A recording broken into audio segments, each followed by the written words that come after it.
AP రాజకీయాల్లో ఏ పార్టీకి political advantage క్రమంగా పెరుగుతుంది, రాజకీయ కక్షతోనో లేదంటే కంపల్షన్తోనో చంద్రబాబు అనుసరిస్తున్న వ్యూహాలు టీడీపీ చుట్టూ ఉండే రక్షరేఖని ఎలా దెబ్బతీస్తున్నాయి?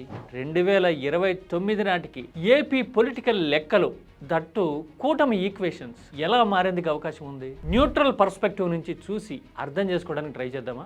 ఇది కేవలం రాజకీయం మాత్రమే కాదు, ఏపీని సామాజిక, ఆర్థిక, మరీ ముఖ్యంగా ధార్మిక కోణంలో చూస్తే వర్తమానం భవిష్యత్తుని ఎలా మారుస్తుందో మనకు అర్థమవుతుంది. ఈ 3 కోణాలు చూద్దాం.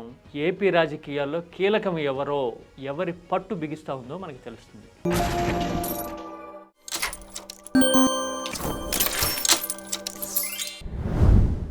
ఏపీ రాజకీయాల్లో 3 రకాల ఎజెండాలు సైమల్టేనియస్గా సాగుతున్నాయి.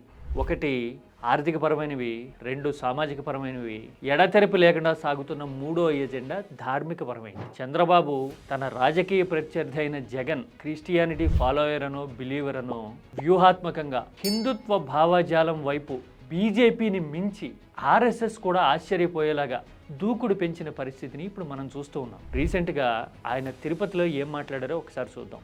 సూపర్ మ్యాన్, స్పైడర్ మ్యాన్ కంటే మన హనుమంతుడు బలవంతుడని చెప్పాల్సిన బాధ్యత మన పైన ఉంది.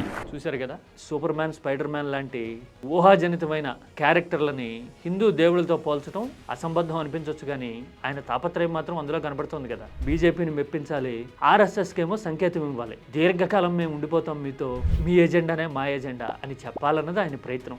అంతేకాదు, ఇలాంటి భావజాలంతోనే, ఇలాంటి ప్రయత్నాల్లో భాగంగానే వెంకటేశ్వరుడు చుట్టూ, తిరుమల చుట్టూ వైసీపీ హయాంలో చాలా ఘోరాలు, అపచారాలు జరిగిపోయాయని కూడా నిరంతరం 2 ఏళ్లుగా మీడియాలో ప్రచారం చేయడం చూస్తూ ఉన్నాం కదా. అన్నిటికీ ఒకటే కారణం, బీజేపీతో కరుచుకొని ఉండాలి, ఆర్ఎస్ఎస్ ఆశీస్సులు కావాలి, వైసీపీని సింగిల్ చేయాలి అనేది ఆరాటం. మరి అది సాధ్యమేనా అంటే ముందు వైసీపీ వైపు నుంచి చూద్దాం.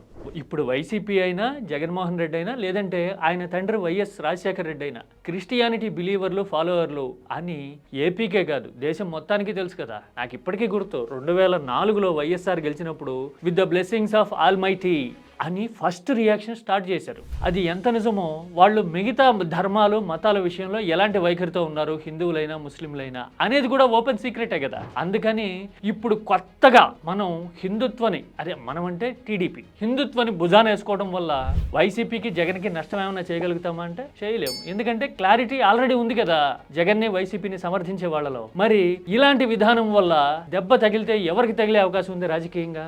మనం సిచ్యువేషన్ని సెన్సిటైజ్ చేసి మీడియాలోను, ప్రచారంలోనూ హిందుత్వ భావజాలాన్ని యాక్టివేట్ చేయడం వల్ల కొంతమంది ఒకవేళ ప్రభావితం అయ్యారనుకోండి ఏపీలో అలాంటి ఐటమ్స్కి, ప్రయత్నాలకి, వాళ్ళు మన భావజాలంలో వాళ్ళు, మన రాజకీయానికి సంబంధించిన వాళ్ళు మనకి ఓటేసేవాళ్ళు, అంటే టీడీపీకి ఓటేసేవాళ్ళు అయ్యి ఉంటారు. పైగా మనతో మిత్రపక్షంగా ఉన్న జనసేన కూడా సనాతని అనే ముద్ర వేసుకోవడానికి ఆరాటపడుతూ ఉంది కదా.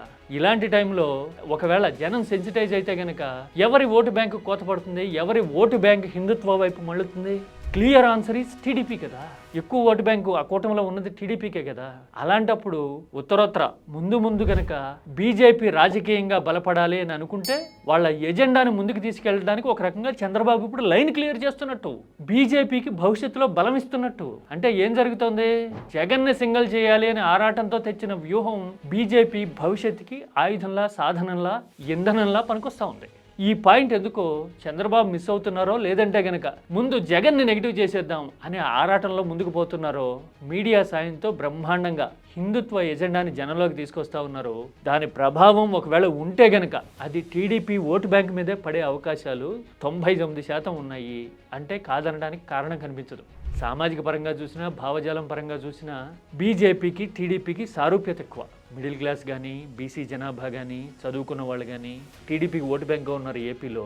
అలాగే బీజేపీ భావజాలంతో ఇన్క్లైన్ అయ్యేది, కనెక్ట్ అయ్యేది కూడా దేశవ్యాప్తంగా చూస్తే వాళ్లే. అందుకోసం బీజేపీ బలపడడానికి చంద్రబాబు తనకి తెలియకుండానే మార్గాన్ని క్లియర్ చేస్తూ ఉన్నారు. ఇది ఫస్ట్ పాయింట్. ఇక రెండోది ఆర్థిక కోణం. ఏపీ గత 2 ఏళ్లుగా ఆర్థికంగా ఉక్కిరి బిక్కిరి అవుతున్న పరిస్థితి కనపడుతుంది కదా.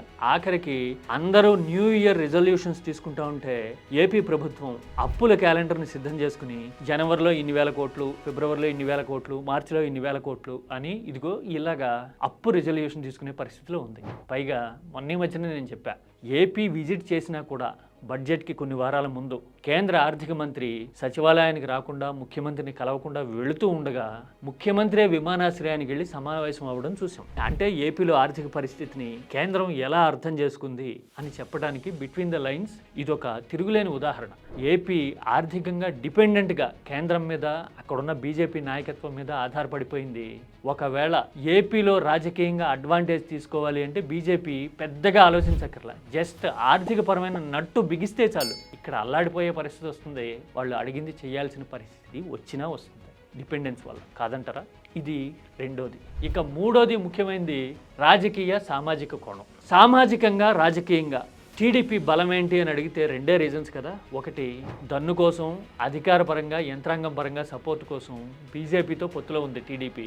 రెండోది సామాజిక పరమైన ప్యాడింగ్ కోసం జనసేనతో పొత్తు పెట్టుకుంది. అంటే బై అండ్ లార్జ్ టీడీపీకి వైసీపీకి మధ్య తేడా ఒక్క జనసేనే. జనసేన టీడీపీతో ఉంది కాబట్టే టీడీపీ వైసీపీని డామినేట్ చేయగలిగింది. ఒకవేళ బీజేపీ కనుక జనసేన నాయకత్వాన్ని తమ వైపుకి తిప్పుకొని రాజకీయంగా బలపడడానికి ప్రయత్నం చేస్తే కనుక టీడీపీ సామాజిక రాజకీయ కూసాలు కదిలిపోయే పరిస్థితి వచ్చేస్తుంది అని చెప్పడానికి ఇంతకంటే ఉదాహరణ ఏం కావాలి? జనసేనే టీడీపీ బలం, జనసేనకేమో బీజేపీ మీద గురి.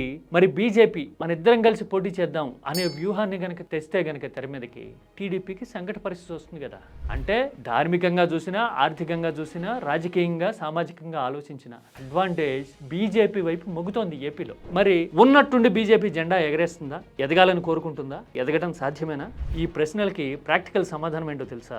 26లో బెంగాల్లో గనక బీజేపీ గెలిచిందనుకోండి, ఏపీలో కూడా గెలవాలి, నిలవాలి, బలపడాలి అని కోరుకుంటుంది. అలా అనుకుంటే గనక కూటమి ఈక్వేషన్స్ మారుతాయి. టీడీపీకి ఓటు బ్యాంకు పరంగా, సీట్ల పరంగా డెంట పడుతుంది.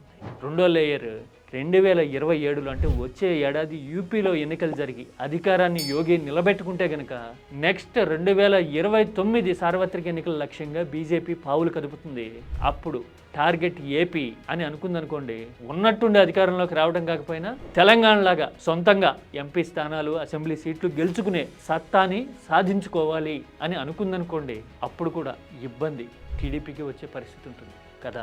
ఇలా సమీప భవిష్యత్తును బట్టి చూస్తే చంద్రబాబు వ్యూహాలు ధార్మిక పరమైన, ఆర్థిక పరంగా అయినా, రాజకీయ సామాజిక కోణాల్లో అయినా ఇప్పుడు టీడీపీ ప్రాస్పెక్ట్స్ని ఎఫెక్ట్ చేసేలాగా ఉన్నాయి, బీజేపీకి అడ్వాంటేజ్ తెచ్చేలాగా ఉన్నాయి. ఇంత చెప్పిన తర్వాత బీజేపీకి ఎవరేస్తారు ఓటు ఏపీలో అనే రొట్టవాదనలు చేయొద్దు. ధార్మిక పరమైన ప్రచారాలు చేస్తున్నప్పుడు సప్పట్లు కొడుతున్న వాళ్ళు ఉన్నారు కదా, వాళ్లే పరోక్షంగా బీజేపీకి ఓటర్లు కాదా? కాదంటే కనుక చంద్రబాబు చేస్తున్న ప్రచారం, టీడీపీ వ్యూహం డొల్లని ఒప్పుకోవాలి. ఇక రెండోది బెంగాల్ ఎగ్జాంపుల్ చూడండి. ఎటు చూసినా ఎరుపు కనపడుతుంది అనుకునే చోట బీజేపీ గత ఎన్నికల్లో 3 సీట్ల నుంచి అమాంతం 75కో 77కో పెరగలా. ఎలాగా? అదే బీజేపీ ఎఫెక్ట్. మెట్టు మీద మెట్టెక్కుతూ వచ్చే పార్టీ కాదు కదా. ఫ్రమ్ నోవేర్ మిత్రపక్షాన్నో మరో పార్టీనో నంజుకొని పైకి వస్తుంది బీజేపీ. అందుకోసమే anything is possible for BJP. కాదంటే కనుక కౌంటర్ చేయండి.